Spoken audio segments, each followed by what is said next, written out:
Hello guys, welcome back. ಇವತ್ತು ಒಂದು ಹೊಸ ರೆಸಿಪಿಯೊಂದಕ್ಕೆ ಬಂದಿದ್ದೀನಿ. ಇದು ನಿಮ್ಮೆಲ್ರಿಗೂ ಕೂಡ ತುಂಬ ಇಷ್ಟ ಆಗುತ್ತೆ. ಅದು ಏನಂದರೆ ಬೆಳ್ಳುಳ್ಳಿ ಕಬಾಬ್. ಈ ಬೆಳ್ಳುಳ್ಳಿ ಕಬಾಬ್ಗೆ ಸಿಂಪಲ್ಲಾಗಿ ಹೇಗೆ ಮಾಡೋದು ಅಂತ ನೋಡಿದರೆ ಎಲ್ಲ ಇಂಗ್ರೀಡಿಯೆಂಟ್ಸ್ ನಾನು ಹೇಳ್ತಾ ಹೋಗ್ತೀನಿ. ನೀವೆಲ್ಲನೂ ನೋಟ್ ಮಾಡಿಕೊಡಿ. ಹಾಗೆ ನಿಮ್ಮ ಮನೇಲೂ ಕೂಡ ಟ್ರೈ ಮಾಡಿ, ತುಂಬಾ ಚೆನ್ನಾಗಿರುತ್ತೆ. ಇನ್ನೂ ಯಾರು ನನ್ನ ಚಾನಲ್ಗೆ ಸಬ್ಸ್ಕ್ರೈಬ್ ಮಾಡಿಲ್ಲ ದಯವಿಟ್ಟು ಸಬ್ಸ್ಕ್ರೈಬ್ ಮಾಡ್ಕೊಳ್ಳಿ. ಇದಕ್ಕೆ ಬೇಕಾಗಿರೋದು ಶುಂಠಿ, 3 ಬೆಳ್ಳುಳ್ಳಿ ತೊಗೊಂಡಿದ್ದೀನಿ ಅರ್ಧ kg ಚಿಕನ್ಗೆ. ಹಾಗೆ 3 ಲವಂಗ, ಓಂಕಾಳು, ಜೀರಿಗೆ, ಚಕ್ಕೆ, ಕರಿಬೇವಿನ ಸೊಪ್ಪು, ಮೆಂತ್ಯ. ಇಲ್ಲಿ ನಾನು ಕಸ್ತೂರಿ ಮೇಥಿನ ತೊಗೊಂಡಿದ್ದೀನಿ. ಹಾಗೆಯೇ ಕಾರ್ನ್ಫ್ಲೋರ್ ಬೇಕು ಇದಕ್ಕೆ. ಇನ್ನು ಮುಂದೆ ಹೇಳ್ತೀನಿ ಯಾವ್ಯಾವ ಥರ ರೆಮಿಡೀಸ್ ಬೇಕು ಅಂತ. ಹಾಗೆ ಪುದೀನೂ ಹಾಕಿ, ಹಾಗೆ ಕಲರ್ಗೋಸ್ಕರ ಇಲ್ಲಿ ನಾನು ಈ ಪಾಲಕ್ ಸೊಪ್ಪು ತೊಗೊಂಡಿದ್ದೀನಿ. ಹಾಗೆ ಕರಿಬೇವಿನ ಸೊಪ್ಪು. ಇಷ್ಟೆಲ್ಲನೂ ಪ್ರಿಪೇರ್ ಮಾಡಿಕೊಂಡು ನಾನೀಗ ಮಿಕ್ಸಿ ಜಾರ್ಗೆ ಹಾಕೋತಿದ್ದೀನಿ.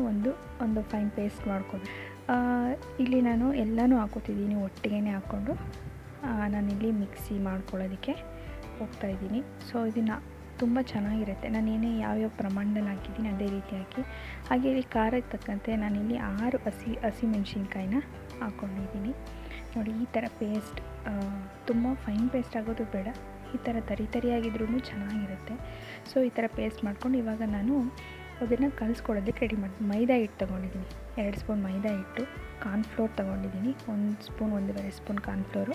ಹಾಗೆ ಅಕ್ಕಿ ಹಿಟ್ಟು, ಏಕೆಂದರೆ ತುಂಬಾ ಕ್ರಿಸ್ಪಿಯಾಗಿ ಬರುತ್ತೆ, ನೀವು ಯೂಸ್ ಮಾಡಿ. ಹಾಗೆ ಇಲ್ಲಿ ಸ್ವಲ್ಪ ಅರಿಶಿಣದ ಪುಡಿ ಹಾಕೋತಾ ಇದ್ದೀನಿ. ಇದು ಹಾಕ್ಕೊಂಡು ಒಂದು ಮೊಟ್ಟೆನ ನಾನಿಲ್ಲಿ ಒಡೆದು ಹಾಕೋತಾ ಇದ್ದೀನಿ. ಇದೆಲ್ಲನೂ ಮತ್ತು ಇದಕ್ಕೂ ಸ್ವಲ್ಪ ನಾವೇನು ಖಾರ ಮಸಾಲೆ ಆಡಿಸಿದ್ದೀವಿ ಅದನ್ನು ಹಾಕ್ಕೊಂಡು ಚೆನ್ನಾಗಿ ರುಬ್ಬಬೇಕು. ಚೆನ್ನಾಗಿ ಪೇಸ್ಟ್ ಥರ ಮಾಡಿಕೊಂಡು ನಾನಿಲ್ಲಿ ಸಾಲ್ಟ್ ಹಾಕೋತಿದ್ದೀನಿ. ನಾನು ಮರೆತುಬಿಟ್ಟಿದ್ದೆ, ಸಾಲ್ಟ್ ಹಾಕ್ಕೊಂಡೆ. ಹಾಗೆ ಚಿಕನ್ ನಾವೇನು ತೆಗೆದಿಟ್ಟಿದ್ವಿ ಆ ಚಿಕನ್ನ ನಾನಿಲ್ಲಿ ಹಾಕೋತಾ ಇದ್ದೀನಿ. ಎಲ್ಲ ಮಸಾಲೆನ ಪೂರ್ತಿಯಾಗಿ ನಾವು ಮಿಕ್ಸ್ ಮಾಡಬೇಕು, ಚೆನ್ನಾಗಿ ಮಿಕ್ಸ್ ಕೊಟ್ಟು ಇಡಬೇಕು.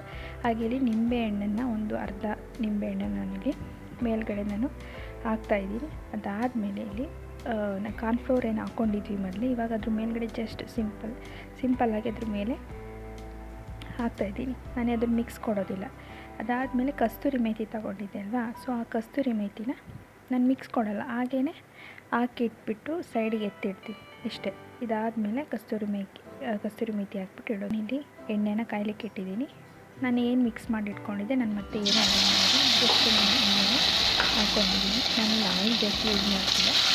ಇದಾಗಿ ಬೇಯಿಸ್ತಿದ್ದೀನಿ, ಚೆನ್ನಾಗಿ ಇಲ್ಲಿ ಬೇಯೋದಕ್ಕೆ ಹಾಕ್ತಾಯಿದ್ದೀನಿ.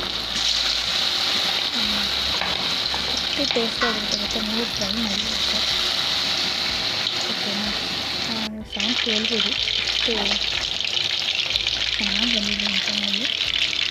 ನನಗೆ ತುಂಬಾ ಇಷ್ಟ ಆಯಿತು, ತುಂಬ ಕ್ರಿಸ್ಪಿಯಾಗಿತ್ತು, ಟೇಸ್ಟ್ ಕೂಡ ತುಂಬ ಇಷ್ಟ ಆಯಿತು ನನಗೆ. ಫೈನಲಿ ತುಂಬ ಜ್ಯೂಸಿಯಾಗಿ ನೋಡಿ ಯಾವ ಥರ ಇದೆ ಅಂತ. ನೀವು ಕೂಡ ಟ್ರೈ ಮಾಡಿ, ಸ್ಪೆಷಲ್ಲಾಗಿರುತ್ತೆ. ಮಾಮೂಲಿ ಕಬಾಬ್ಗಿಂತ ಈ ರೀತಿ ಸ್ಪೆಷಲ್ಲಾಗಿ ರೆಮಿಡೀಸ್ನ ಯೂಸ್ ಮಾಡ್ಕೊಳ್ಳೋದು ತುಂಬಾ ಚೆನ್ನಾಗಿರುತ್ತೆ. ನೀವು ಟ್ರೈ ಮಾಡಿ. ಹಾಗೆ ನನಗೆ ಹೇಗಿತ್ತು ಅಂತ ಕಮೆಂಟಲ್ಲಿ ಕಮೆಂಟ್ ಮಾಡಿ ತಿಳಿಸಿ. ಇಷ್ಟ ಅಂದರೆ ದಯವಿಟ್ಟು ಲೈಕ್ ಮಾಡಿ, ದಯವಿಟ್ಟು ಸಬ್ಸ್ಕ್ರೈಬ್ ಮಾಡ್ಕೊಂಡು ನೋಡಿ ಚಾನಲ್ನ. ಇದು ನನ್ನ ಹೊಸ ಚಾನಲು, ನಿಮ್ಮೆಲ್ಲ ಸಪೋರ್ಟ್ ನನಗೆ ಬೇಕು ಅಂತ ಹೇಳ್ತೀನಿ. ಧನ್ಯವಾದಗಳು.